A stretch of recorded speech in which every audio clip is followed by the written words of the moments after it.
huwag niya akong ipadala sa dahig. Yun lang naman, kahit sa court dito sa Pilipinas, pareho tayong Pilipino, Mr. President. Pareho tayong Pilipino, kung pwede lang. Senator Ronald Bato de la Rosa nakiusap kay Pangulong Ferdinand Marcos Jr. na huwag siyang ibigay sa International Criminal Court. Sa ngayon po ay wala pa rin pong ipinapaabot sa atin na update. Pero kapag mayroon, ibibigay ko po agad sa inyo.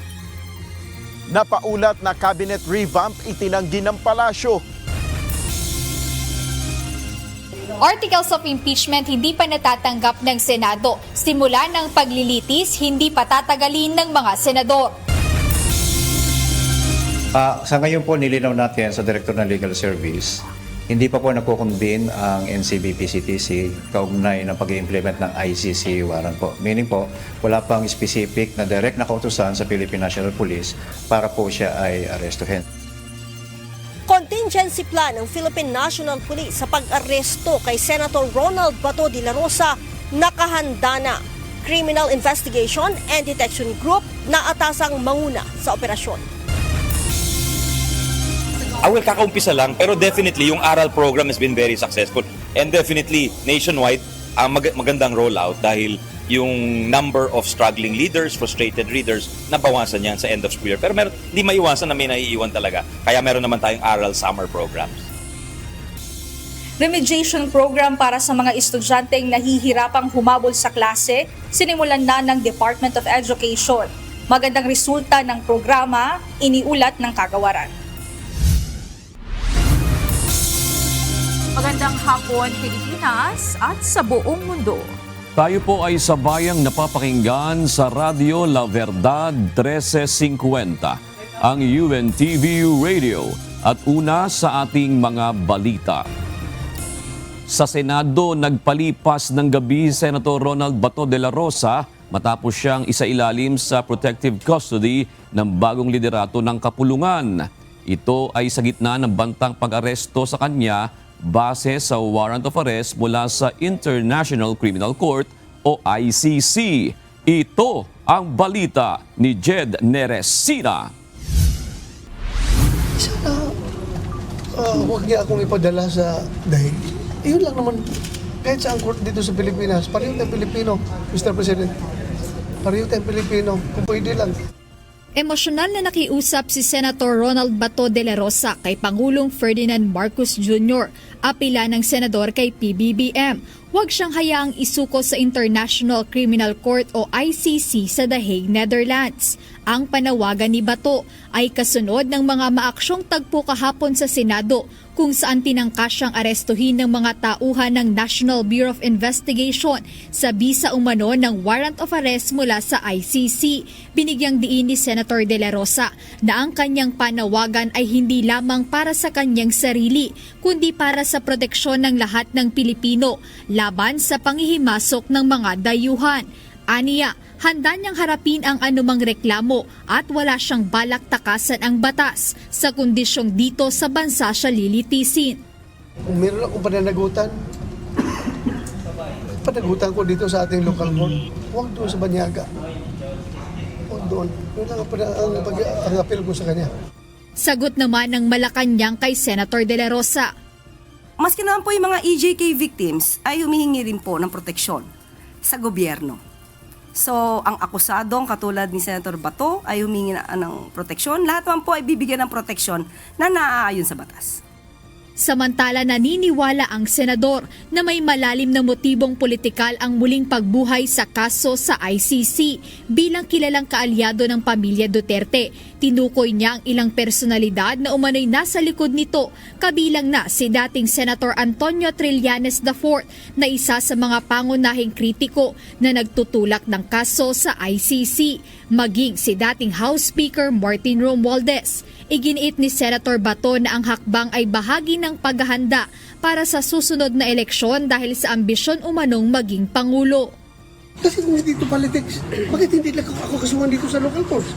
Ha? They want us to banish from the Philippine soil.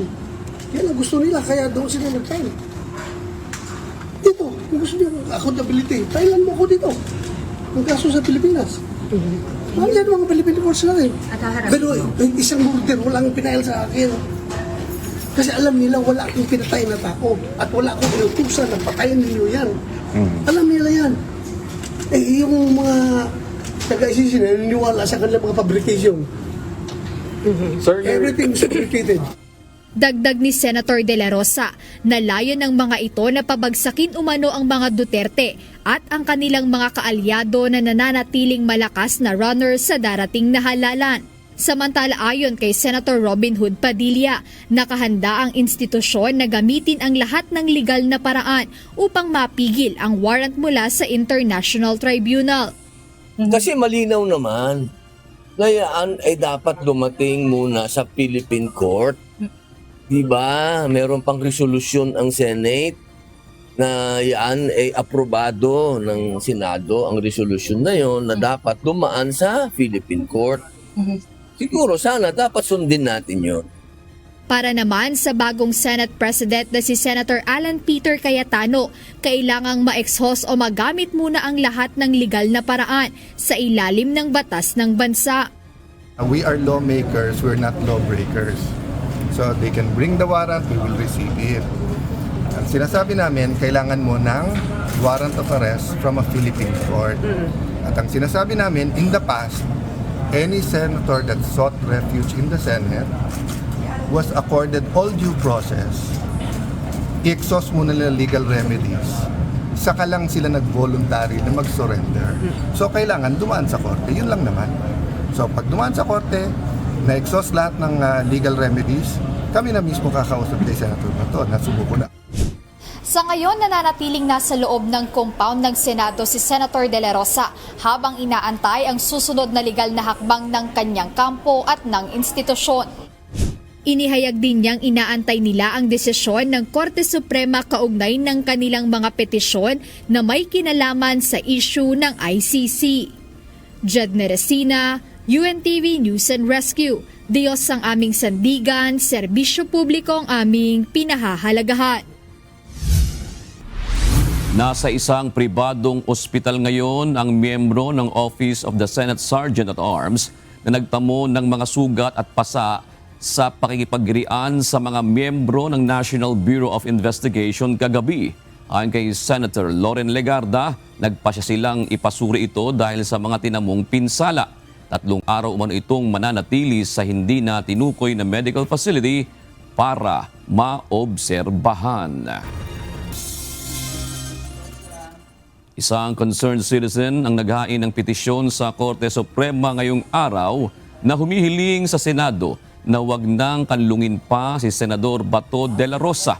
Ayon sa petitioner na si John Barry Tayam, hindi nararapat na isailalim sa protective custody ng Senado ang senador dahil ang paglabag nito ay hindi saklaw ng kanyang parliamentary immunity. Nais ni Tayam na mamagitan ang Korte Suprema upang ipag-utos sa Senado na alisin na ang protective custody kay Senator Bato de la Rosa. Ang isang senador ay immune lamang sa pagka-aresto kung kanyang kasalanan or yung magiging pagkakakulong ay punishable ng less than 6 years lang. However, kapag ikaw ay nakasuhan dito sa RA 9851, ang hatol ay reclusion temporal hanggang reclusion perpetua. So meaning to say 12 years hanggang 40 years. May iugnay sa napipintong impeachment trial kay Vice President Sara Duterte ang biglaang pagpapalit ng liderato sa Senado. Ayon sa isang political analyst, kahit pa kilalang kaalyado ng pangalawang Pangulo ang karamihan sa mga senador, walang katiyakan sa ngayon kung ano ang kahantungan ng paglilitis. Ito ang balita ni Nel Maribuhok. Makikita naman talaga natin na yung primary motivation ng leadership change sa Senate is connected with the impeachment. Whether they frame it as internal political realignment within the Senate, medyo mahirap paniwalaan na walang kinalaman yung impeachment dito eh. Ang nalalapit na impeachment trial ni Vice President Sara Duterte ang nakikitang pangunahing motibo pa rin ng kudeta sa Senado.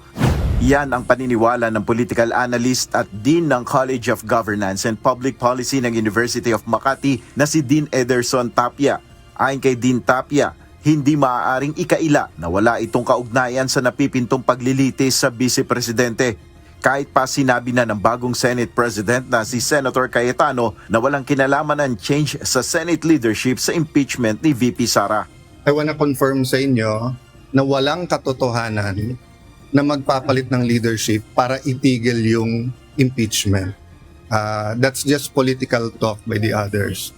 So let's see what happens. May mga consultations kami with the other members, but we need to unite and we need tamang direksyon ng ating bansa. Ayon pa kay Dean Tapia, kahit pa nagbago ang komposisyon ng majority bloc, wala pa rin katiyakan sa ngayon kung ano ang magiging resulta sa paglilitis sa Vice Presidente sa Senado bilang impeachment court. It does not automatically mean na imposible na yung conviction, no? Medyo mabilis masyadong conclusion yon. But for one, I think it makes the possibility of prosecuting Vice President Sara more difficult. Kasi yung new majority, some of them have already made statements that are perceived to be supportive of the Vice President and against any possibility of convicting her. Hindi rin sigurado kung magtatagal ang bagong komposisyon sa Senado kung saan ang mga kaalyado na ni VP Duterte ang nasa majority bloc. Yung ang basa ko dyan, medyo volatile yung situation. Yung majority right now is medyo treading on very thin ice. Ika nga. Dahil they may control the majority now pero hindi natin magagaransya kung hanggang kailan yan. Remember, as we are speaking, there is a pending warrant of arrest to be implemented against Senator Bato. Pagka na-implement yun, mababawasan agad sila ng isa. And we are also familiar with the fact that merong mga hinaharap na kaso connected with the flood control scandal, yung ilang members ng new majority. Sa huli, ayon kay Dean Tapia, dapat na maging maingat ngayon ng mayorya sa Senado sa paghawak sa issue ni Senator Bato de la Rosa at sa impeachment ni VP Sara, lalo na't nalalapit na ang 2028 national elections. I'm very, very sure, Ned, that people are watching kung ano yung magiging hakbang ng ating mga senador. They have to be perceived as objective as possible. Nel Maribuhok, UNTV News and Rescue. Diyos ang aming sandigan, serbisyo publiko ang aming pinahalagahan.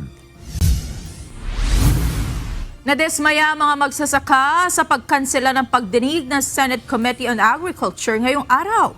Sa post ni Waya Araos Wijanko, sinabi nito na nasa 132 na mga magsasaka na galing sa iba't ibang lugar ang nakatakdasan ng magsalita sa pagdinig. Anya, malinaw sa pangyayari na ang ikinakatawang ng mga senador ay ang kanilang mga sarili, ang kanilang ambisyon at interest. Sagot naman ni Senator Kiko Pangilinan na kansela ang pagdinig dahil sa pagbakante ng mga posisyon sa Senado simula pa kahapon. Sa official website ng Senate, nakatakdasan na ang kanilang alas 10 ng umaga ang pagdinig, ngunit may marka na itong canceled. May tamang proseso na pag-aresto kay Senator Ronald Bato de la Rosa ayon sa Philippine National Police.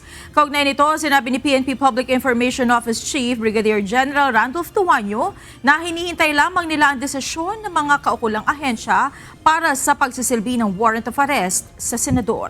Ito ang balita ni Lea Ilagan.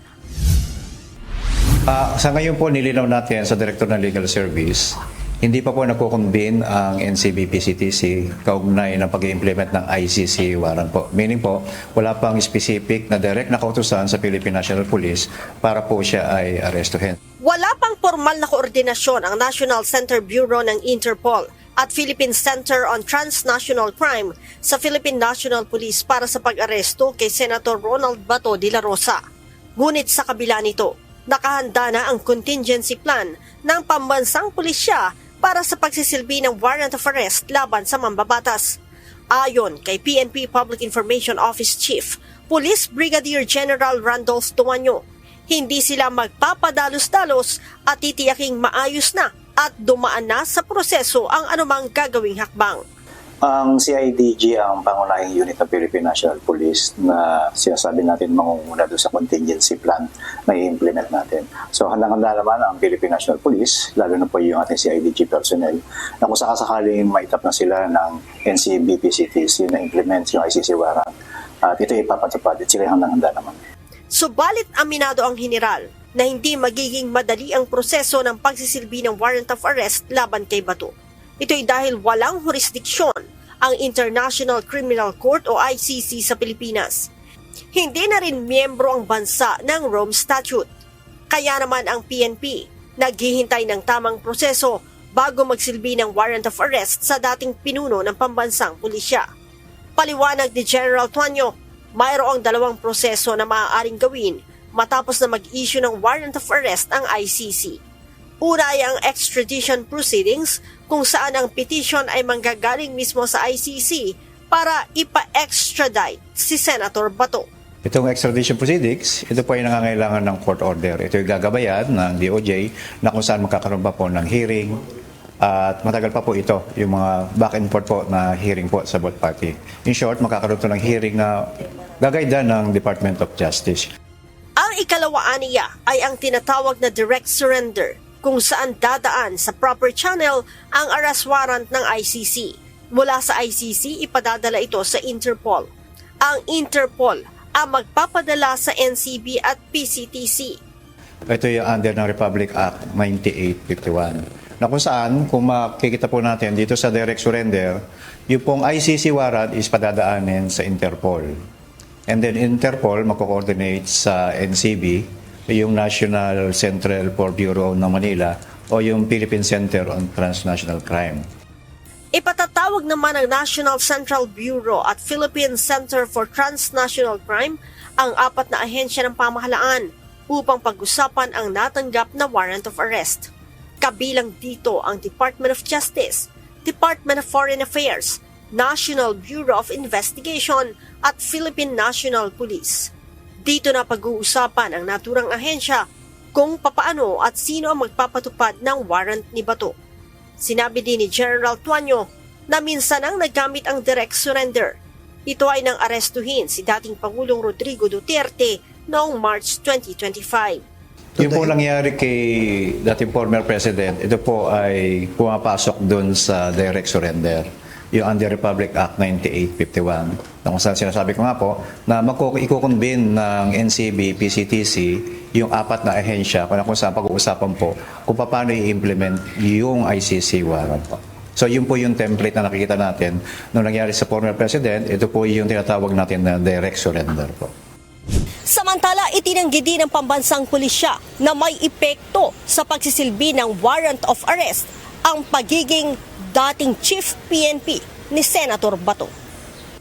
Sa katunayan, naglabas naman ani ang PNP ng sapina para palutangin si Bato sa Huwebes upang magbigay liwanag sa mga kaso ng umano'y extrajudicial killings noong siya pa ang City Director at Regional Director ng Davao. Wala pong kinalaman sapagkat alam naman po natin, lalo't higit na nung umupo yung ating GPNP noong August si General Artates na napaka-professional ng Philippine National Police. Kaugnay nga po nito, makikita po natin yung sapina na pinalabas natin. Ito yung pagpapatunay na hindi po tinitingnan ng Philippine National Police ang estado mo sa lipunan kapag ikaw may reklamo at dapat ka sumagot, bibigyan ka ng pagkakataon para sagutin naman ito. Kahapon, kasabay ng paglutang ni Bato sa Senado, sumugo din si dating Senator Antonio Trillanes IV sa mataas na kapulungan ng Kongreso kasama ang ilang tauhan ng NBI upang isilbi ang warrant of arrest mula sa ICC. Leia Ilagan, UNTV, News and Rescue. Diyos ang aming sandigan, serbisyo publiko ang aming pinahahalagahan. Pinabulaanan ng Malacanang ang umano'y muling cabinet revamp o pagpapalit ng kalihim ng Marcos administration.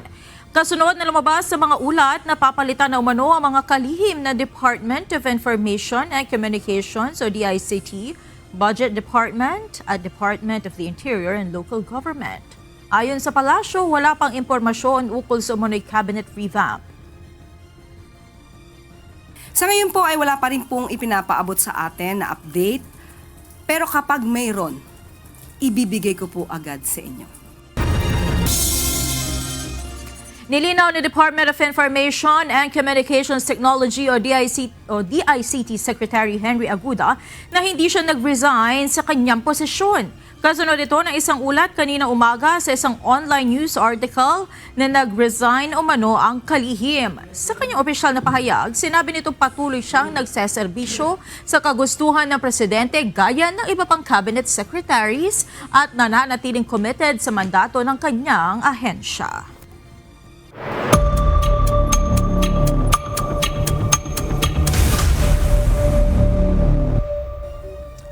Bubuo ng panel of prosecutors ang House of Representatives na magsisilbing taga-usig sa impeachment trial ni Vice President Sara Duterte.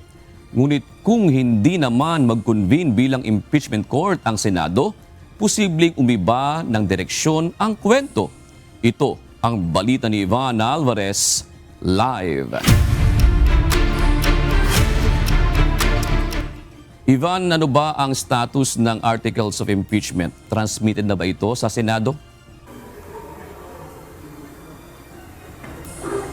June, sa mga oras na ito ay hindi pa nai-transmit itong articles of impeachment mula dito sa Kamara papunta sa Senado. Samantala, nagsasagawa ngayon ng plenary session ng House of Representatives at hindi pa rin nagsasagawa ng pagbobotohan itong mga kongresista kung sino ang ipapadala nila na House members na magsisilbing miyembro ng prosecution team na uusig kay Vice President Sara Duterte sa kanyang impeachment trial.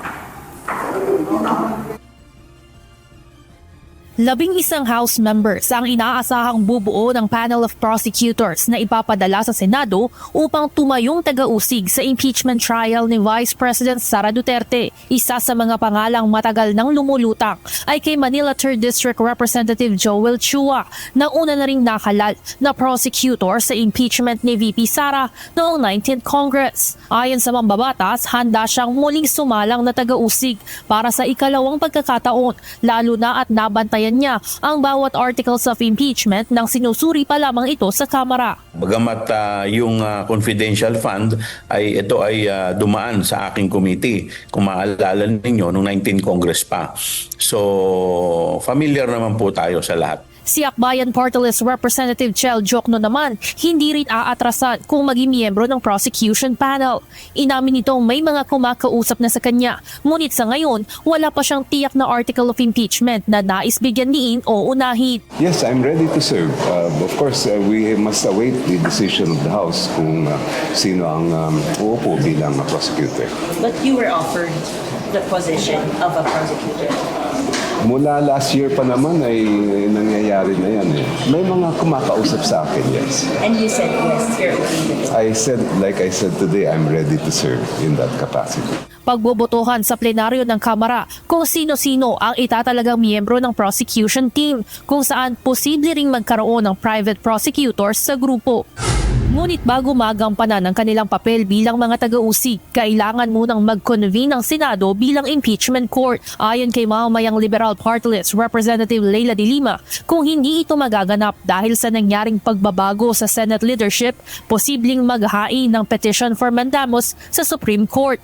Lalo na anya at labag sa saligang batas kung hindi tutuparin ng Senado ang kanilang ministerial duty na magsagawa ng impeachment trial. Well, yung petition for mandamus, iaano lang sila, i-compel lang sila to convene as an impeachment court. Yun po ang ibig sabihin ng petition for mandamus. Now, if you're asking about meron bang administrative liability, criminal liability, then nandyan yung dereliction of duty, administrative, pwede sa ombudsman, yung ganyan na mga pagpapabaya sa kanilang constitutional duty. Ngunit wala pa anya ngayon ang usapan sa pagsasampa ng reklamo, kundi nasa punto pa lamang ng pagtatransmit ng articles of impeachment sa Senado. Ayon kay Representative Chua ngayong umaga, hinihintay pa ng Kamara kung kanino makikipag-ugnayan sa Senado dahil sa nangyaring palit-liderato. Kanina nakausap ko ang ating SecGen at sila ay nag-aantay na lamang kung kanino sila makikipag-coordinate dahil nagkaroon ng leadership change or change ng leadership sa Senado, kaya yung articles of impeachment ay hindi pa na-endorse. Pero ina-expect natin na within the week ito ay kanilang may endorse. June, ayon pa kay Representative De Lima, no choice ang Senado kundi mag-convene bilang isang impeachment court. Ayon sa kanya, kapag na-transmit ang articles of impeachment papunta sa upper chamber, posibleng magkaroon pa ng mga initial or preliminary steps. Paghalimbawa ni Congressman De Lima, posibleng magkaroon pa ng formal acceptance ng articles of impeachment o magkaroon muna ng formal presentation ng articles of impeachment. Kailangan ding magpadala ng Senado ng impeachment court ng summons sa respondent na si VP Sara upang bigyan siya ng pagkakataon na masagot yung mga aligasyon laban sa kanya. Baladalhan din ng summons ang prosecution upang sagutin naman ito pabalik. Posible ring magkaroon ng pre-trial ang impeachment court upang markahan ang mga ebidensyang gagawin sa paglilitis. Bagamat marami pang proseso ang maaaring mangyari bago tuluyang makaakyat sa trial proper, para kay Representative De Lima, ang mahalaga ay makapag-convene ang Senado bilang impeachment court upang matiyak na uusad ang impeachment trial ni Vice President Sara Duterte. Yan muna ang update mula dito sa Batasang Pambansa. Balik sa inyo dyan, Jude. Maraming salamat, Evan Alvarez. Muling iginiit ng palasyo na hindi sila manghihimasok sa napipintong impeachment trial laban kay Vice President Sara Duterte sa Senado. Sa kabila nito, ayon kay Palace Press Officer Undersecretary Claire Castro, umaasa ang Malacanang na magiging patas ang Senado sa paglilitis sa pangalawang Pangulo. Sa gitna na rin ito ng biglaang pagpapalit ng liderato ng mataas na kapulungan ng Kongreso. Sabi nga nila ay mas dumami pa ang sumang-ayon na ma-impeach sa pangalawang pagkakataon ang Vice Presidente, at ito marahil ay ayon sa mga nakita nila na mga documents or mga ebidensya na maaring maging dahilan para ma-impeach ang Vice Presidente. At sana kapag ito ay napunta na rin sa Senado ay maging patas ang mga manghuhusga, ang mga senador natin, para ito naman ay sa taong bayan. Inaabangan pa rin ngayon ang posibleng pag-akyat ng articles of impeachment laban kay Vice President Sara Duterte. Kasunod ito ng pagpapalit ng liderato sa Senado. Ito ang balita ni Jed Neresina live. Jed, ano ba ang plano ng bagong Senate leadership para sa inaasahang impeachment dyan sa Senado? We won't delay because there is no reason. June, ito yung naging pahayag ng bagong Senate President na si Senator Alan Peter Cayetano nang tanungin siya sa kung paano ang magiging trato ng bagong Senate leadership sakaling maiakyat o maipadala yung articles of impeachment laban kay Vice President Sara Duterte dito sa Senado mula sa House of Representatives. Tiniyak ni Senate President Alan Peter Cayetano na forthwith ang magiging convening ng Senado oras na dumating na ang articles of impeachment laban kay Vice President Sara Duterte.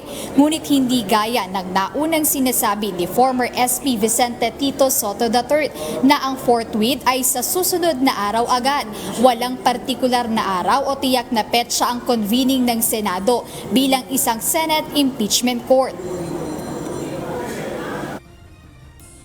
The next day, sir. So, I consulted also Senator Soto. Sabi niya, process, ibigay muna sa committee on rules. So, we will do what has to be done and there won't be delays. You judge us on our actions, but I don't know what time i-receive. I don't know kung ano. That's why I want a majority caucus para it's not a decision of only one group.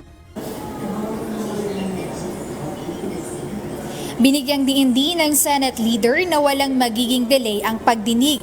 Hindi rin dapat mabahala ang publiko na baka hindi nila talakayin ito. We won't delay. There's no reason.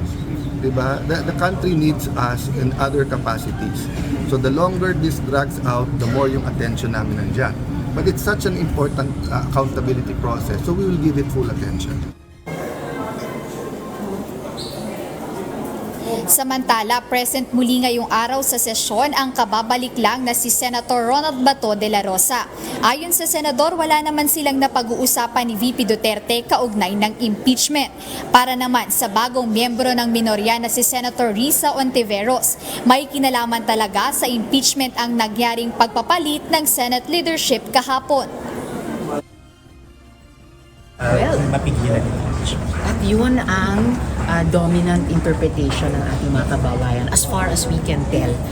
Hindi lang sa social media, pati sa mga reaksyon nila kaninang umaga, mga press con, mga plano nilang mag-mobilize dito. And we have to do everything, di lang sa aming salita, pero sa gawa, para i-assuage yung kanilang pangamba. Dapat walang duda na mananatili kaming tapat sa aming constitution. Dagdag ng senadora, bagamat hindi niya pa alam ang numero ng mga boboto sa impeachment, panawagan niya sa kapwa niya mga senador na kahit magkakaiba sila ng pananaw sa iba't ibang bagay, kung maaari ay manatili sana ang katapatan nilang lahat sa konstitusyon. June, hanggang sa mga oras na ito ay wala pang dumarating o naipapadalang articles of impeachment dito sa Senado na galing sa House of Representatives at kaninang bandang 5:30 ay nag-adjourn na rin yung sesyon dito sa Senado at wala ring natalakay dun sa plenary session kaugnay ng impeachment at ayun yung mga abangan natin sa mga susunod na oras o sa susunod na araw kung kailan ba maipapadala yung articles of impeachment dito ni Vice President Sara Duterte at tiniyak naman nung ibang mga senador na mananatili sila doon sa kanilang constitutional duty bagamat hindi nila sinabi na agad-agad magko-convene sila bilang Senate Impeachment Court gaya nung sinasabi ng nakaraang liderato sa pamumuno ni SP Soto na yung ibig sabihin niya ng forthwith ay pag natanggap nila yung articles of impeachment ay kinabukasan agad ay magko-convene ang Senado bilang Senate Impeachment Court. Ayan mo update mula rito sa Senado. Balik sa inyo, June. Maraming salamat, Jed Neresina. Ipinaliwanag ng isang constitutional law professor na walang batas na nalabag sa tangkang pag-aresto kay Senator Ronald Bato de la Rosa ng National Bureau of Investigation. Ngunit hindi anya permanente ang protective custody na ibinibigay ngayon ng Senado sa mga babatas. Samantala, nanindigan naman ang kampo ng senador na walang bisa ang International Criminal Court o ICC dito sa Pilipinas. Ito ang balita ni Dante Amento. Technically, walang na-violate na batas, no? Matapos ang 6 na buwang hindi pagpapakita sa publiko, lumutang kahapon si Senator Ronald Bato de la Rosa kung saan hinarang at hinabol siya ng mga tauhan ng National Bureau of Investigation o NBI sa loob mismo ng gusali ng Senado. Ayon kay Dean Ralph Sarmiento, isang constitutional law professor, walang batas na nalabag sa tangkang pag-aresto, ngunit may issue ito pagdating sa respeto sa dignidad ng Senado bilang isang hiwalay na sangay ng pamahalaan. We must also acknowledge yung principle of separation of power and co-equality of the branches. And there should also be proper respect, no, di ba, sa dignity ng kada branch of the government. Because they attempted to perform the arrest inside mismo sa compound, sa building ng Senate. Ang pagtatangkang mang-aresto sa loob ng Senado nang walang koordinasyon ay itinuturing niyang hindi tama dahil parang pinasok ng isang sangay ang teritoryo ng kapantay nitong sangay na labag sa konsepto ng separation of powers. Dapat ay nakipag-ugnayan muna ang ehekutibo sa Senate President upang maipakita at masuri ang warrant bago isagawa ang anumang aksyon sa loob ng institusyon. There should have been proper coordination between the branches na either sasabihin ng executive branch may warrant kami. Normally they have to coordinate with the Senate President and then the Senate President will have to evaluate kasi dapat ipakita mo yung warrant kasi previously, di ba, sinasabi naman ng walang warrant gano'n. Ipinaliwanag din ni Sarmiento na ang parliamentary immunity o proteksyon laban sa pag-aresto ay para lamang sa mga kasalanang may parusang hindi hihigit sa 6 na taon dahil ang mga crimes against humanity ay itinuturing na seryosong krimen at may parusang 20 taon na pagkakakulong o higit pa, hindi aplikable ang immunity sa kaso ni Senator Bato. Gayunpaman, binigyan ng Senado si De La Rosa ng protective custody upang mapanatili ang kaayusan at igalang ang proseso sa loob ng kanilang institusyon. Binigyang diin ni Dean Sarmiento na ang protective custody ay hindi dapat ituring na absolute o permanent immunity. Hindi ito isang paraan upang takasan ang pananagutan sa batas ng habang buhay. It should not be parang absolute or permanent immunity. No, diba? Because they also have to acknowledge na we must also be governed by the rule of law. So siguro it should just be enough for the purpose of siguro evaluating yung proper procedure. Sa kasalukuyan, may nakabinbing petisyon si Senator Bato sa Korte Suprema upang humingi ng gabay kung paano dapat ipatupad ang anumang warrant na magmumula sa ICC. Maaari naman anyang gamitin ng senador ang writ of habeas corpus upang questionin ang kautusan sa pagpapaaresto sa kanya, pati na ang jurisdiksyon ng International Criminal Court sa bansa. Dagdag pa nito na bagamat may petisyon, ang executive branch ay maaaring tumuloy sa pag-aresto hanggat walang inilalabas na temporary restraining order o TRO ang Korte Suprema. Ang executive branch ay walang obligasyong maghintay sa ruling ng Korte Suprema bago isagawa ang pag-aresto. Maaari silang kumilos agad oras na makuha nila ang warrant. Binanggit ni Sarmiento na walang batas sa Pilipinas na nagsasabing hindi maaaring arestuhin ang isang tao kung walang judicial warrant na inilabas ng lokal na korte. Technically, wala po tayong ganun sa batas na hindi pwede siyang ma-aresto without a judicial warrant na issued by a Philippine court. We understand the may resolution na naipasa ang Senado protecting not only members of the Senate but protecting all citizens of the Philippines from extrajudicial rendition. Naniniwala ang eksperto na ito ay isang mahalagang pagkakataon para sa Korte Suprema na linawin kung kailangan pa ng local judicial process bago maipatupad ang isang international warrant dito sa Pilipinas. Samantala, iginiit ng kampo ni Senator Bato na walang bisa sa loob ng Pilipinas ang warrant of arrest mula sa ICC. Ayon kay Attorney Ferdinand Topacio, ang anumang warrant na hindi inisyo ng isang hukuman dito sa bansa ay walang bisa. Nakalagay din sa ating konstitusyon, hindi pwedeng mag-issue ng warrant of arrest except by a court of competent jurisdiction. Anong sinasabi ng konstitusyon natin na court of competent jurisdiction? Siyempre courts natin, because a constitution is a municipal law, meaning it is only applicable within a country. Katulad ng konstitusyon natin, Pilipinas, hindi natin pwedeng bigyan ng power ang foreign court. Iginiit naman ang kampo ng war on drugs victims na mali ang paghingi ng protective custody sa Senado sa ilalim ng ganitong sitwasyon. Ang warrant ay para sa crimes against humanity na may parusang aabot sa 30 taon at binigyang diin ni Attorney Conti na walang kinikilalang immunity ang ICC kahit pa mga opisyal ng gobyerno. Yung pagkilala doon sa protective custody ay merong qualifier. Sabi nila, or ang narinig ko, ang pag-qualify ni Senator Marcoleta ay until he has exhausted lawful remedies or legal remedies. Sa ngayon, sa totoo, hindi tama ang remedyo na pumunta sa Philippine Supreme Court dahil ang warrant ay inisyu ng International Criminal Court na hindi naman saklaw ng kapangyarihan ng Supreme Court natin. Matapos isa publiko ang warrant of arrest laban kay Senator Ronald Bato de la Rosa kagabi, inatasan ng International Criminal Court o ICC ang mga otoridad sa bansa na arestuhin ang mambabatas. Ayon kay ICC spokesperson Orian Maye, tungkulin na ng national authorities na hulihin at isuko ang senador sa ICC. Ang paglabas ng arrest warrant laban kay de la Rosa ay dahil sa mga paratang ng crimes against humanity na murder. During that period, Mr. De La Rosa was a police officer and he held various positions in the Philippine National Police, in the Davao region, and in the PNP Intelligence Group and Directorate for Human Resource and Doctrine Development, the position of Chief of the Philippine National Police, and the position of Director General of the Bureau of Corrections. It is now for the national authorities to arrest and surrender the suspect to the ICC. Ayon kay Attorney Cristina Conte, mahalagang maaresto at mapunta sa kustudiya ng ICC si Senator Bato dahil kailangang buhay at nasa harap ng korte ang taong nililitis bago makakuha ng hatol. Gantiamento UNTV, News and Rescue. Diyos ang aming sandigan, serbisyo publiko ang aming pinahahalagahan. Nagpaliwanag si Senador Vicente Soto III sa issue ng pagpasok ng mga tauhan ng National Bureau of Investigation kahapon sa Senado. Ayon sa former Senate President, bagamat nasabihan siyang may arrest warrant para kay Senator Ronald Bato de la Rosa, sinabihan anya niya ang mga ito na makipag-coordinate sa Office of the Senate Sergeant at Arms. Binigyan din ni Soto na hindi niya alam na magpapakita sa sesyon kahapon si Senator de la Rosa. Ganun kasimple lang yung sinabi ko. Coordinate with the OSA.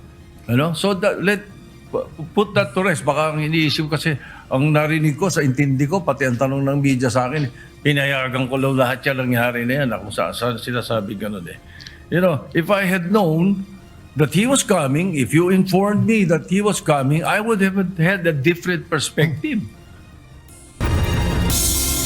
Mahigpit ang seguridad sa labas ng Senado dahil nananatili doon ang mga taga-suporta ni Senator Bato de la Rosa. Mula sa Senado, ito ang balita ni Ryan Alacanlale, live.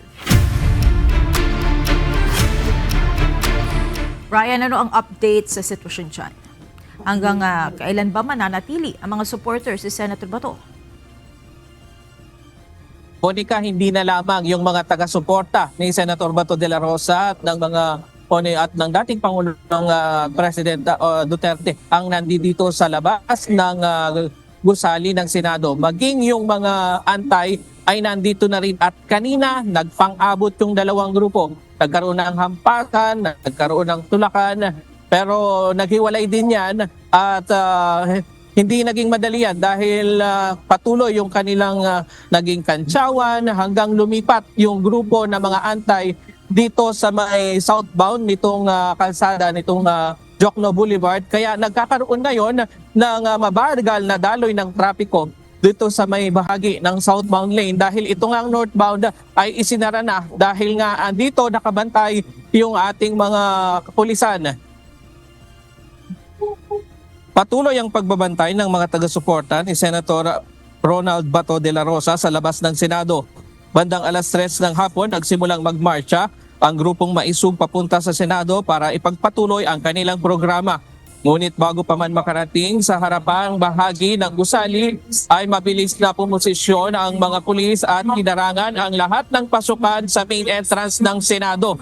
Nasa 700 tauhan ang dineploy ng Southern Police District, National Capital Region Police at Civil Disturbance Management Unit ng SPD.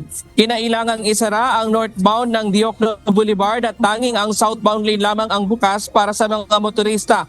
Sinasabi ng PNP na paiiralin pa rin nila ang maximum tolerance. Gayunman, may hangganan ito, lalo na kung maggigipit at gagawa ng gulo ang mga supporter ng senador. Sa ating mga kababayan na pupunta po rito, alalahanin niyo po na we are exercising maximum tolerance. But itong maximum tolerance na ito po ay may hangganan. The moment po na may nababiolate po kayong batas ay hindi po magbubulag-bulagan ang inyong PNP. We will be effecting it. Pinilinan din ng pulis ang pro Bato at pro Duterte group na maging mainahon lalo na't may balita nga kanina na magsasagawa din ng rally laban ang laban kontra sa kanila. Ipinahayag din ni General Abilin na sa ngayon ay walang utos sa kanila ng pag-aresto kay Senator De La Rosa. May mga usapan na po so doon, as we know, may mga agreement po sa loob. Wala pong specific instruction when it comes to the arrest. Unless there is a specific instruction coming from our leader, a higher requirement, and that's the time that we will let you know. Giit ng PNP, seguridad lamang ng Senado at publiko ang tanging pakay nila sa lugar. Nakiusap rin ang Malacanang sa mga supporter ng senador na huwag magalit sakaling isilbi man ang warrant of arrest. Ayon kay Palace Press Officer Undersecretary Claire Castro, hindi kailangang magkaroon ng tensyon o gumamit man ng puwersa ang sino man kapag ipinatutupad na ang batas. Kapag ka po ba, if ever mag-implement ng valid warrant of arrest or pagpapatupad ng utos ng isang korte? Dapat po ba na ang mga Duterte at mga supporter ni Senator Bato ay maghasik at magalit sa gobyerno? Hindi po ba dapat tayong lahat, kahit anong kulay natin, ay dapat na tumutupad sa batas at pinapatupad ang batas? So hindi po kinakailangang magkagulo. Alamin lamang ang batas, sumunod sa batas, at hindi kinakailangang gamitin ang puwersa. Di kailangang gamitin ang mga harassment na nanggagaling sa iba't ibang kampo. Monica, samantala itinanggi naman ng Armed Forces of the Philippines na bahagi ng posibleng pag-aresto kay Senator Bato ang presensya ng Marines sa paligid ng Senate building. This to confirm, we really have deployments to different areas, different institutions. So over and above the Senate, we also have deployments in Malacanang Palace. And kung napapansin nyo, meron din po tayo sa mismong rebulto ni Jose Rizal. Monica, kanina pagkatapos ng programa ng after lamang ng mahigit isang oras ay nag-disperse din sila. Pero meron pang ibang mga supporter ang senador na naiwan dito. Yun nga, yung naabutan ng mga antay naman at yun ang kanilang nakagirian kanina. At bukas ay inaasahan naman na magsasagawa din ng programa ang Grupong Tindig Pilipinas dito sa harap ng Senado. Diyan muna ang latest mula dito sa Senado. Balik sa iyo, Monica. Maraming salamat, Ryan Lacanlale. Narito naman ang mga balita sa iba't ibang panig ng mundo na ihahatid ng ating global correspondent na si Jack Del Campo mula sa Chester, United Kingdom.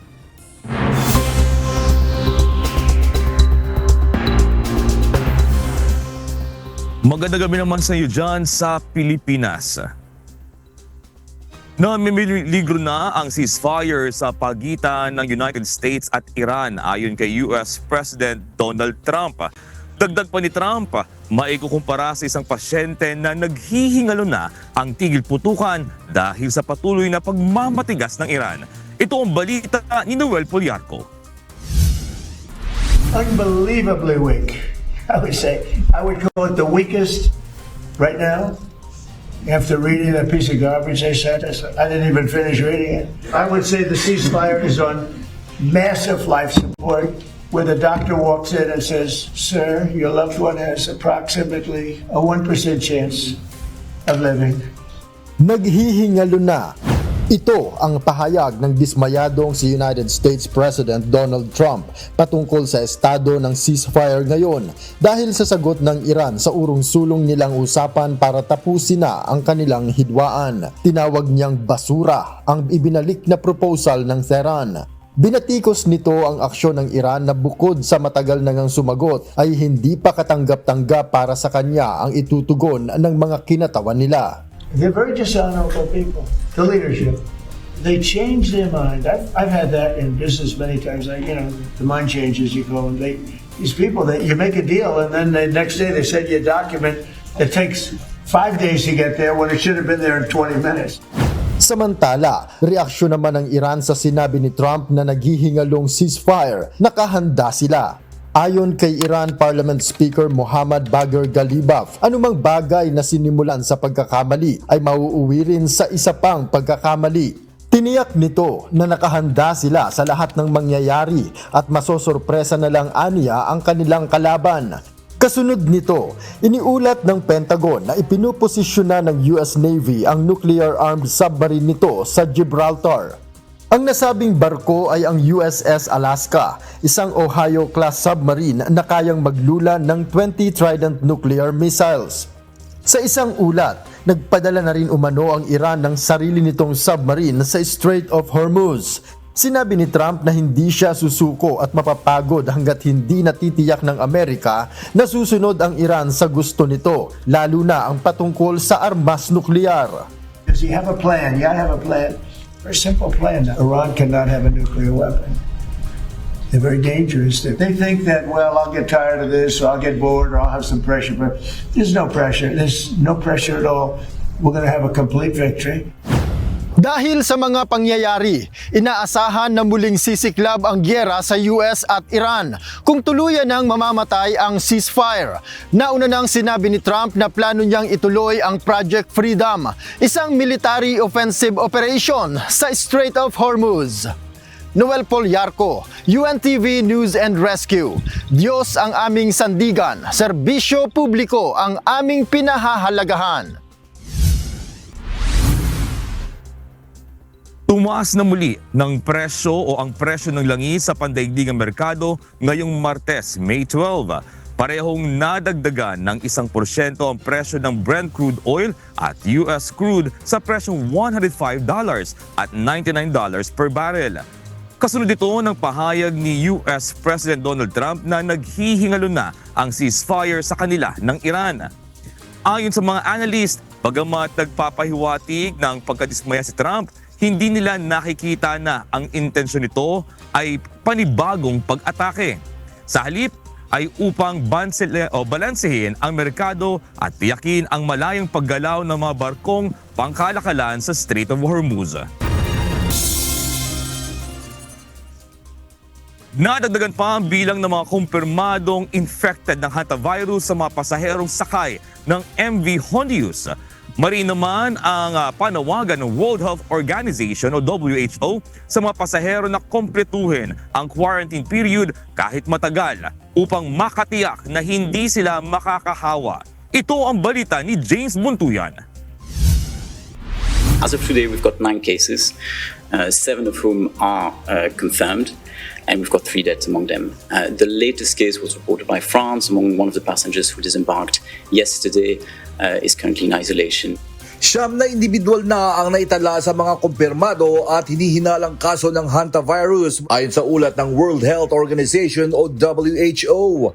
Pinakabagong kaso ay isang French passenger at ayon kay France Prime Minister Sébastien Lecornu, nasa intensive care unit ito ngayon at stable naman ang kondisyon. Ang 4 na iba pang kasama niya ay naka-isolate na rin. Sa Estados Unidos, isa rin sa mga pasahero ang nagpositibo, habang isa pa ay may sintomas na rin sa University of Nebraska Medical Center. Ang dalawa ang pinakahuling naidagdag sa tala ng mga inoobserbahang pasyente kaugnay ng outbreak ng Andes hantavirus. Ayon sa WHO, hindi nila karaniwang binabanggit kung ano-ano ang nasyonalidad ng mga pasyente upang maiwasan ang pagkalito.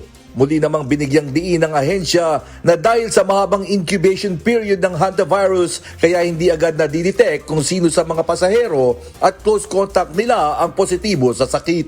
That incubation period means that we can see cases again coming up in the next few days, perhaps even next week. And that's why we need to remain vigilant, make sure that at the first signs and symptoms, people are being recognized, isolated, and taken care of. Paliwanag ni Dr. Leigh Pelaine, kailangan tapusin ng mga pasahero ang 42 days na quarantine period upang lubusang matukoy kung positibo ba sila o hindi.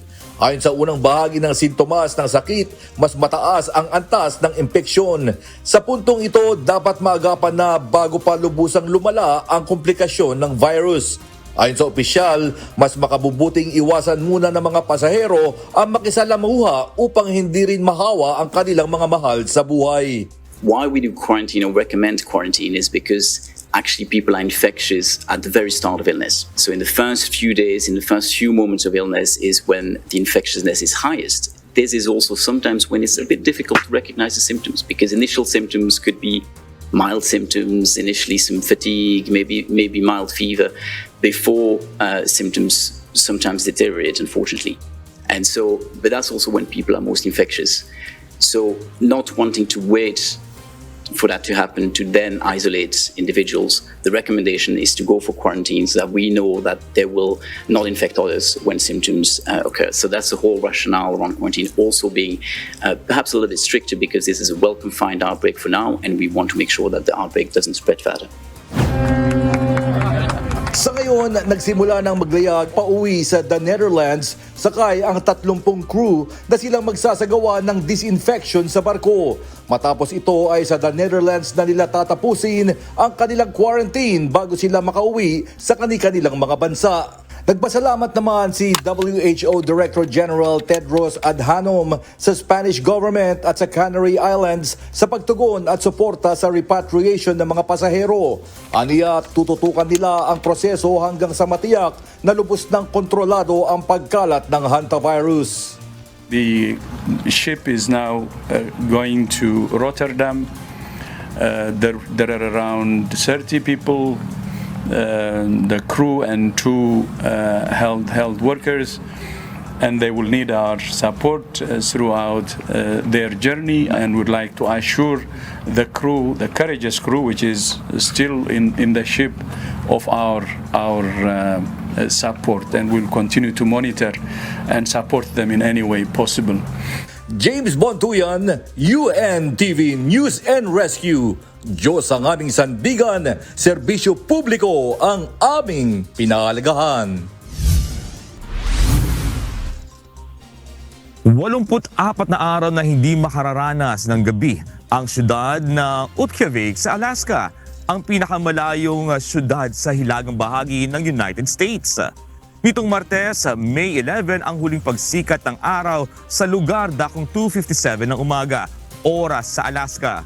Nakuha na ng US National Weather Service ang huling sunset noong May 10 na hudyat ng simula ng summer midnight sun sa Utqiagvik. Muling mararanasan ang paglubog ng araw sa Utqiagvik City ay August 2, 2026 na. At yan ang mga balita mula sa labas ng Pilipinas. Mula dito sa Chester, United Kingdom, Jack De Ocampo, magandang gabi. Nagsimula na sa mga paaralan ang remediation program ng Department of Education o DepEd. Layo ng programa na tugunan ang mga learning gap ng mga estudyante na napag-iiwanan partikular na sa mathematics at English subjects. Ito ang balita ni Mia Alonzo. Kung mapapansin ninyo, yung iba mas mabilis pumick up, yung iba naman mas mabagal. So sa paghawak sa kanila, may mabilis, may mabagal. So tutulungan mo siya kung paano niya buuin ulit yun. Parang komplikado sa kanila yung lalo na yung pag numbers ay lumaki. Sa simpleng addition pa lang ng mga numero, hirap nang makasabay ang grade 2 learner na sa Sapira ng Buting Elementary School. Madalas siyang nalilito at hindi agad makasabay sa lesson. Kaya ngayong bakasyon, kasama siya sa mga estudyanteng sumasailalim sa remediation program ng Department of Education. Sa ilalim ng programang Aral Math, sisikapin ni Teacher Marochelle Bustamante na maipaunawa kay Sapira at iba pa ang basic math operations. Actually, ang mga bata, mas hirap sila kapag yung sa math nila ay regrouping na. Pag nagre-regroup kasi ang bata, nahihirapan sila kung saan nila, kung ano ang idadagdag nila, ganon, kung ilan yung lalo na sa subtraction. Pag nagkakaroon na ng borrowing, hirap po talaga ang bata doon. So, kailangan talaga practice pa rin po siya. Hindi lang po yan sa subtraction, ay kahit sa multiplication, habang dumadami yung operation, mas nahihirapan ng bata sa kanilang pag-aaral. Ang grade 2 student din na si Tristan, sa pagpantig pa lang ng ilang maikling salita ay pahirapan na para sa kanya. Kaya imbis na pahinga ngayong bakasyon, masikasig ang bata na pumasok sa remediation class upang muling makasabay sa klase pagtungtong ng grade 3. Sa obserbasyon naman ng mga guro, kinakikitaan na nila ng progreso ang mga bata sa ilalim ng programa. Ang pansin ko na po kasi kay Tristan, kailangan may mag-guide muna sa kanya na magbasa bago niya banggitin yung binasa. So, pero napapansin ko naman po ngayon is medyo kinakaya niya na po magbasa mag-isa. Kunyari, katulad kanina na yung letter G at A, hindi ko po tinuro yun pero sabi niya, ga. So, doon po, parang as long as nagtuturo po kami dito is mas lumilevel up po yung kakayahan po nila sa pagbabasa po. Kabilang sa mga pinakakaraniwang learning gaps sa mga estudyante ang reading comprehensions at mathematics. Kaya sa ilalim ng Summer Remediation Program o SRP, tutok ang mga guro sa mas maliliit na klase at mas iba yung diskarte sa pagtuturo para maunawaan ng mga bata ang aralin. Ang ginagawa po namin yan, constant practice drills, katulad po ng ginagawa ko, review hanggat as much as possible, i-review mo ng i-review kasi sa remediation, actually sa remediation naman kasi kung ano yung learning gap, yun po ang ibibigay namin. Tulad niyan, hirap sila sa regrouping, yun po ang ibibigay ni Aral Math. Magmula sa mga polisiya at panukala, aktwal nang nararamdaman ng mga paaralan ang implementasyon ng SRP.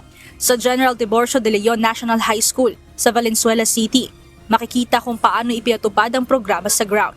Ayon sa school principal na si Ed Alarte, nasa dashboard ng kanilang paaralan ang nasa 485 learners na target ng aral program. Subalit nasa 89 pa lamang ang kasalukuyang dumadalo. Yung challenge dito, yung mga, actually volunteer kasi siya. Ang challenge is yung mga estudyante namin ay nasa probinsya, nasa bakasyon. Katulong ng mga magulang, tinitrace namin isa-isa para patulungan sila bago mag-start ang pasukan. Sa kasalukuyan, nakatutok muna ang kanilang aral program sa English subject, bagamat kasama rin sa target ang mathematics.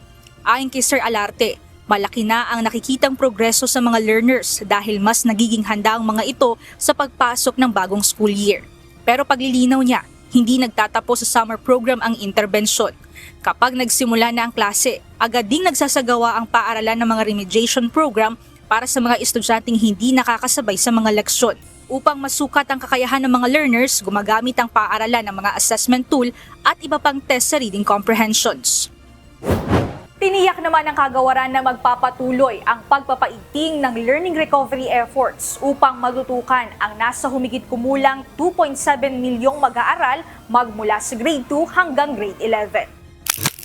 Kakaumpisa lang, pero definitely yung aral program has been very successful and definitely nationwide magandang rollout dahil yung number of struggling leaders, frustrated readers, nabawasan yan sa end of school year. Pero hindi maiwasan na may naiiwan talaga. Kaya meron naman tayong aral summer program. Over time to, continuing program to. Hanggat merong tayong mga learners na naiiwan, meron tayong aral program. Kasi batas na yun eh. Mia Alonso, UNTV News and Rescue. Diyos ang aming sandigan, serbisyo publiko ang aming pinakahalagahan. Mahigit 63,000 ang mga bagong guro na nakapasa sa licensure examination for professional teachers na isinagawa noong March 15. Sa resultang inilabas ng Professional Regulation Commission kanina, higit 18,000 ang mga nakapasa bilang elementary teachers, habang 45,000 ang nakapasa bilang secondary teachers. Nasa website ng PRC ang buong listahan ng mga nakapasang guro.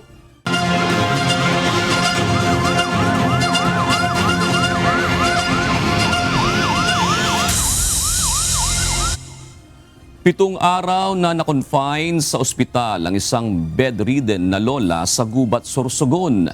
Nang makarecover, inalalayan ito ng UNTV News and Rescue Team para maayos siyang maihatid sa kanilang bahay. Ito ang balita ni Lisel Nael. 1, 2, 3. Iyon. Ayos.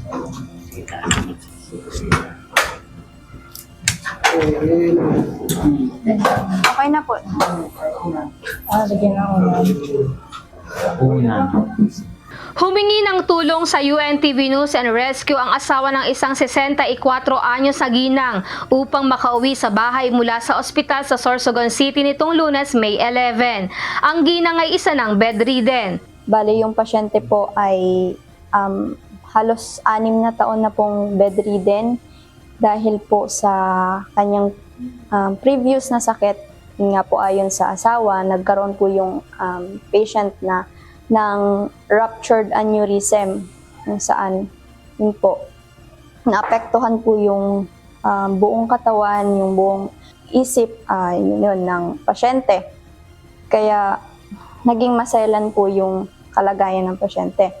Dinala ng asawa ang pasyente sa ospital, bunsod ng lagnat at pagsusuka, 1 linggo na ang nakakaraan. Ayon sa caregiver ng pasyente, hindi agad nakita ang impeksyon dahil wala itong malinaw na sintomas hanggang sa biglang tumataas at bumababa ang blood pressure nito. Tapos may lagnat.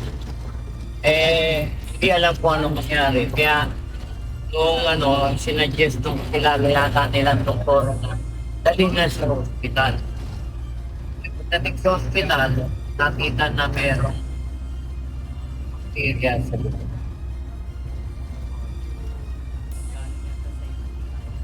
Okay naman, actually okay naman yung BP namin tuwing umaga. Siguro nagkataon lang talaga na trigger siya ng UTI nga eh. Bilin aniya ng doktor, panatilihin ang proper hygiene ng pasyente upang maiwasan ang ganitong uri ng sakit. Ayon naman sa asawa ng pasyente, ay maayos na ang kanyang asawa nang makalabas sila sa ospital. Awa po ng Diyos. Ngayong nakalabas ng ospital, maayos na siya. Okay na po yung kanyang mga vital signs. Kasi ang findings po ng laboratory, nagkaroon daw siya ng bacteria sa dugo niya caused by the UTI. So yun, nag-spread sa dugo, tapos yun ang naging cause ng pagsusuka niya at lagnat. Yun. Kaya may mga laboratory na examine sa kanya, yung tawa naman ng Diyos na address na. Habang nasa biyahe, tuloy-tuloy ang pagbabantay sa vital signs ng senior citizen upang masiguro na nasa maayos itong kalagayan. Makalipas ang ilang oras, maayos at ligtas na naihatid ang lola mula sa ospital hanggang sa kanilang tahanan sa Manook Street, Gubat, Sorsogon. Sa mga nangangailangan ng agarang tulong sa panahon ng aksidente o sakuna, maaaring makipag-ugnayan sa UNTV News and Rescue Hotline 8911 UNTV o 8911-8688. Lizel Nael, UNTV News and Rescue.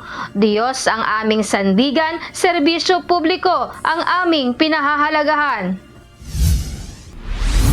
Dumating na rin sa Rotterdam sa the Netherlands ang 17 pang Pilipinong crew ng MV Hondius mula sa Tenerife sa Canary Islands. Kasama ang mga Dutch authorities ay sinalubong sila ni Philippine Ambassador to the Netherlands, Eduardo Malaya. Sa ngayon, 21 na sa mga Pinoy crew ang nakababa na sa barko. Matapos sumailalim sa kaukulang medical test ay dinila sila sa quarantine facility kung saan sila mananatili bago tuluyang i-repatriate pauwi sa Pilipinas. Samantala, ang natitira pang 17 Pinoy sa MV Hondius ay naasahang dadating sa Rotterdam gabi ng Linggo, May 18. Pansamantalang ipinagbabawal ng Department of Agriculture ang pag-aangkat ng mga hayop at iba pang produkto mula sa bansang Greece. Kaugnay ito ng naitalang kaso ng Foot and Mouth Disease o FMD sa mga tupa sa Lesbos, Greece noong Abril 6. Dahil dito, ipinag-utos ni Agriculture Secretary Francisco Chu Laurel Jr. ang agarang pagbabawal sa pagpasok ng mga FMD-susceptible animals at mga byproducts ito upang maprotektahan ang livestock industry ng bansa. Kabilang sa mga hindi papayagang makapasok ang live swine, bovine animals, skeletal muscle meat at hindi na prosesong gatas. Magpapatupad ng dagdag singil sa kuryente ang Manila Electric Company o Meralco para sa May 2026 bill. Ito ang kinumpirma ng Energy Regulatory Commission kasunod ng inihaing panukala na pagpapababa sa bayarin sa kuryente. Ito ang balita ni Asher Cadapan Jr. Kasi siguro dahil sabi daw nila sa ng init, tapos sobrang init, tapos yung tumataas yung bigla yung bilang kuryente. So, iwan ko kung totoo yun. Pero kaya pa ba? Hindi na, kasi hirap din ang buhay eh. Hindi na kaya ang patuloy na pagtaas ng presyo ng kuryente. Ito ang karaniwang sagot ng ilang customer ng Manila Electric Company o Meralco matapos ang bill shock na naranasan noong nakaraang buwan. Daing ng ilang electricity consumers, patuloy na nga ang paglaki ng mga gastusin ay sumasabay pa ang walang tigil na dagdag singil sa kuryente. Eh kung mataas ang sahod bakit hindi wala. Yung mga bills lang ang pataas ang pataas. Wala namang improvement sa mga employer na tumataas yung sahod kaya parang wala ka namang magagawa Hindi na siyempre marami pang ibang bayaran, lalo magpapasukan ngayon, di ba? Ayon sa Energy Regulatory Commission o ERC, may panibagong pagtaas sa presyo ng kuryente ng Meralco para sa bill ngayong buwan ng Mayo. Paliwanag ni Attorney Maria Corazon Guines, Legal Service Director ng ERC, bunsod ito ng maraming factors. Kabilang na dito ang pagtaas ng fuel cost at ang pagbaba ng halaga ng piso sa palitan kontra dolyar. Merong sulat sa amin ang Meralco na ipinagpapalam nga nila na ito yung projected generation charge nila for the month of May. Ngayon, meron silang mga breakdown nito kung saan-saan nagmumula in general yung mga components nung generation charge nila. Batay sa isinumite ng Meralco sa ERC, umaabot sa piso at nasa 2 sentimo kada kilowatt hour ang inisyal na tinatayang pagtaas sa generation charge para sa May 2026 bill. Inihayag naman ng ERC na humingi ng permiso ang Meralco sa komisyon upang magpatupad ng adjustment sa ilang bahagi ng bill ng kuryente. Partikular ito sa Power Supply Agreements o PSA na inaprubahan ng ERC. Layo nito na mapababa ang projected increase sa Meralco bill ngayong buwan upang maibsan ang epekto nito sa mga consumer. Ngayon, ang gagawin ni Meralco, meron kasing tinatawag na net settlement surplus. Okay, ito yung adjustment na sinasabi nila. So, ang sabi ni Meralco, i-apply ko na muna itong adjustment na ito para yung line rental na ipapasa ko mabawasan, para mabawasan din yung babayarin ng mga consumers. Batay sa anunsyo ng ERC, aabot na lang sa nasa 43 centavos ang tinatayang pagtaas sa generation charge kapag nai-apply na ang mga adjustment na hinihiling ng Meralco. Sinabi naman ng komisyon na hindi sila tumututol sa panukalang ito ng power distributor. Asher Cadapan Jr., UNTV News and Rescue. Diyos ang aming sandigan, serbisyo publiko ang aming pinahalagahan.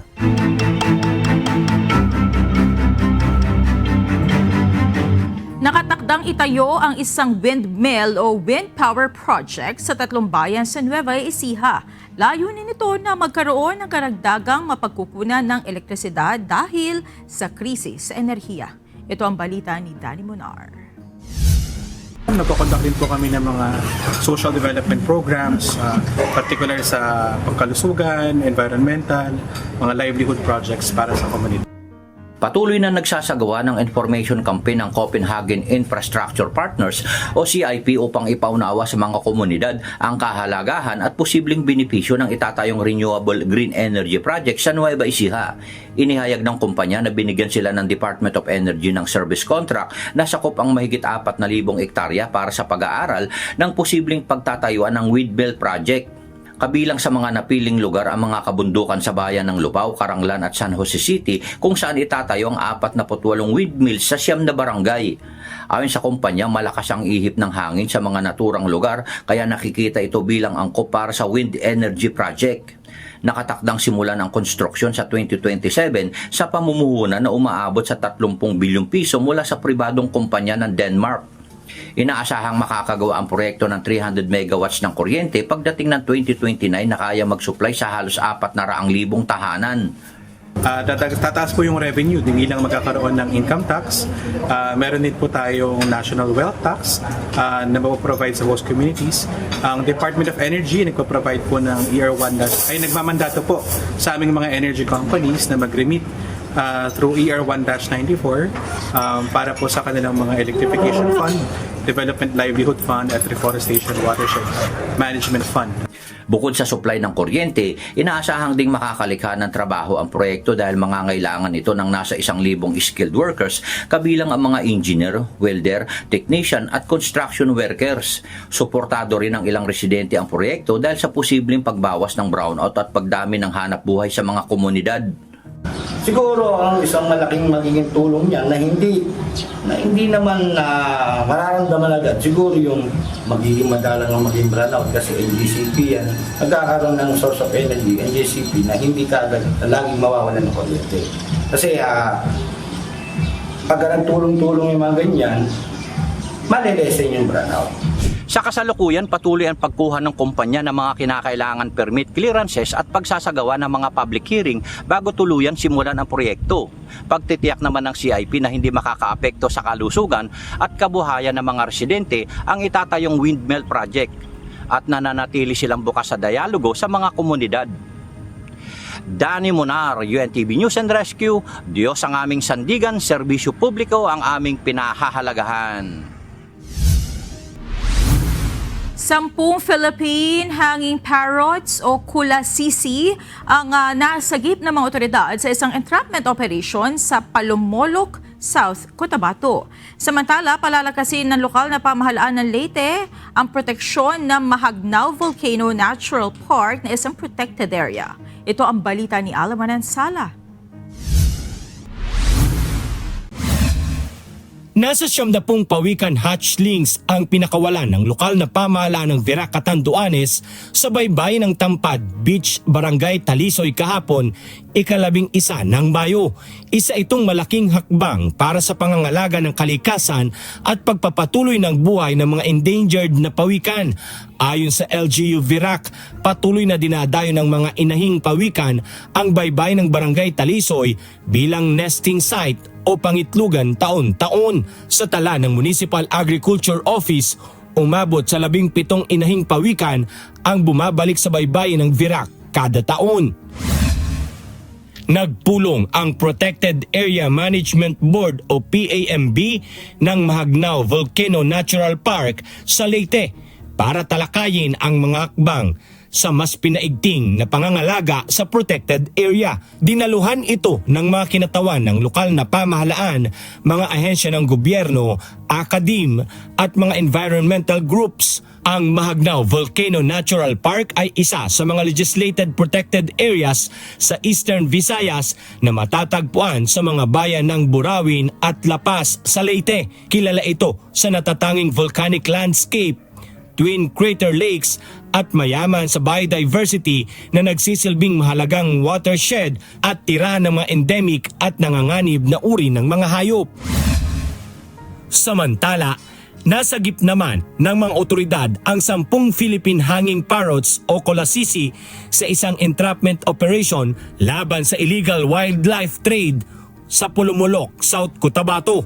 Ayon sa DNR 12, nagsimula ang operasyon matapos makatanggap ng impormasyon ang mga otoridad tungkol sa isang post sa social media na nagbebenta ng mga pinoprotektang uri ng ibon. Nakumpiska sa operasyon ang 10 kulasisi na itinuturing na critically endangered o nanganganib ng maglaho sa ilalim ng Philippine Red List. Isinagawa ang operasyon alinsunod sa Republic Act 9147 o Wildlife Resources Conservation and Protection Act na nagbabawal sa iligal na pagkolekta, pag-iingat, pagbebenta at pagtatransport ng mga wildlife species na walang kaukulang permiso. Alan Manansala, UNTV News and Rescue. Diyos ang aming sandigan, serbisyo publiko ang aming pinahahalagahan.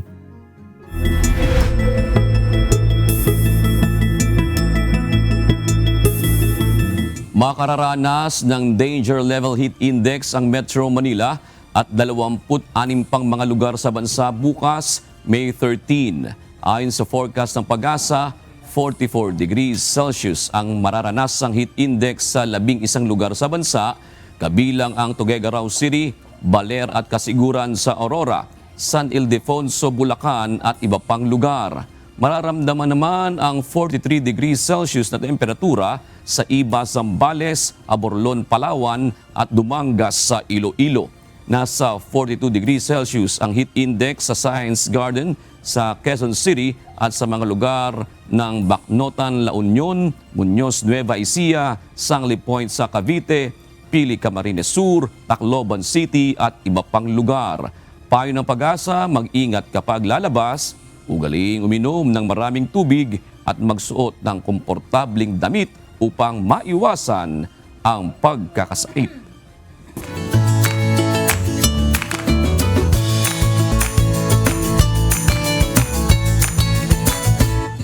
Narito naman ang ating mga naging kausing ngayong araw ng Martes. Salamat po at shout out kina Elmel Salvador, Florante Orine at Virgilia Villaro.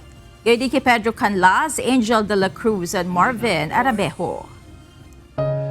Narito naman ang salita ng Diyos na ating sandigan mula sa aklat ng unang Juan 4 at 18 na nagsasabi, walang takot sa pag-ibig, kundi ang sakdal na pag-ibig ay nagpapalayas ng takot, sapagkat ang takot ay may kaparusahan at ang natatakot ay hindi pa pinasasakdal sa pag-ibig.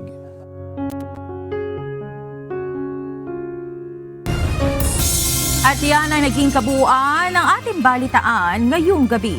Aming inilahad ng buong katapatan kung paano namin nasaksihan.